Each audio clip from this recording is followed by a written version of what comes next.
કથા 7 શ્રીરામ ગુણદર્શન. આદર્શોના આદર્શ શ્રીરામ પરમેશ્વરની આ પવિત્ર ભૂમિ પર અસીમ આશીર્વાદ અને કૃપાને કારણે આ ધરતીની માટીમાં એવા બે અલૌકિક માનવ જન્મ પામ્યા કે જેમના ચરિત્રના જ્ઞાન દર્શનથી માનવી મંત્રમુગ્ધ થઈ જાય છે. સર્વગુણ સંપન્ન ઉત્તુંગ કર્તૃત્વશીલ એવો કોઈ મનુષ્ય સાચે જ જન્મી શકે એવો વિશ્વાસ ના બેસે તેવું આ બંનેનું વ્યક્તિત્વ મહાન અને ઉદાત્ત છે. આમ જુઓ તો આ ભૂમિ નરરત્નોની ખાણ છે, પણ આ બે વિભૂતિઓની મહત્તાની માનવ ઇતિહાસમાં જોડ જડે તેમ નથી. એ બંને પુરુષોએ એવા પ્રચંડ કાર્યો કર્યા કે સહજપણે લોકો તેમને ભગવાન માનવા લાગ્યા.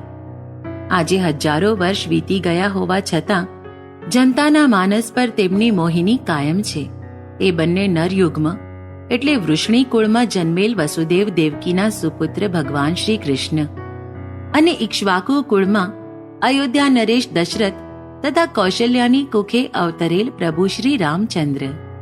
શ્રી રામ વિષ્ણુના 7મા અવતાર તરીકે પ્રસિદ્ધ હોવા છતાં મહાકવિ વાલ્મીકીના રામાયણના રામ એ દેવત્વ પદે પહોંચેલા માનવ જ છે. જ્યારે રાવણ વધ પછી દેવ, ગંધર્વ, યક્ષ, કિન્નર, રાક્ષસ, વાનર સર્વ શ્રી રામની સ્તુતિ કરવા લાગ્યા કે તમે પ્રત્યક્ષ પ્રભુ છો, ત્યારે શ્રી રામે સર્વને રોકીને કહ્યું હતું, ના, હું તો અયોધ્યાપતિ દશરથ રાજાનો જ્યેષ્ઠ પુત્ર રામ સામાન્ય જન છું, માનવી જ છું. શ્રી રામના દરેક ભાવ ભાવના, ક્રિયા પ્રતિક્રિયા સર્વ સંપૂર્ણપણે સહજ માનવ સ્વભાવને મળતા આવનારા છે. માત્ર તે પરમ પરાકોટીએ પહોંચે છે, સામાન્યમાંથી અસામાન્ય બને છે. શ્રીમદ વાલ્મીકી રામાયણના શ્રીરામ એટલે આદર્શ જીવનનો સર્વોત્તમ આદર્શ સ્તંભ.